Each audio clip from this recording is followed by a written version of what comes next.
মই কথাটোত অকণমান ভুল বুজাবুজি হোৱা বুলি ভাবোঁ। জয়ন্ত মল্ল বৰুৱা ডাঙৰীয়াৰ লগত মোৰ কথা হৈছিলে।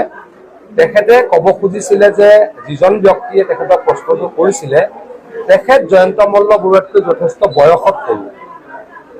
উচ্চ নিচৰ কথা তেখেতে ক'ব খোজা নাছিলে।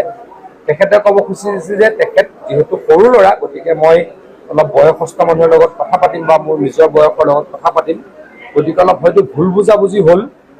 জয়ন্ত মল্ল বৰুৱা ডাঙৰীয়াৰ মই সতীৰ্থ হিচাপে তেখেতৰ লগত ব্যক্তিগত মোৰ ভাই ককাই সম্পৰ্ক। গতিকে তেখেতৰ এই কথাটো যিটোৰ পৰা ভুল বুজাবুজিয়ে হ'ল, তেখেতে যিটো মনৰ পৰা কোৱা নাছিল, তাৰ কাৰণে যদি কোনোবাই বেয়া পাইছে, দুখ পাইছে, মই দুখ প্ৰকাশ কৰিছোঁ।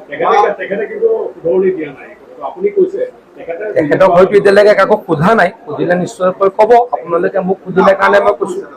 মই কথা পাতিছোঁ, মোক কৈছে যে মই এনেকৈ কোৱা নাছিলোঁ, মই সৰু ডাঙৰ কথাটো বয়সৰ কথাৰে ক'ব খুজিছিলোঁ।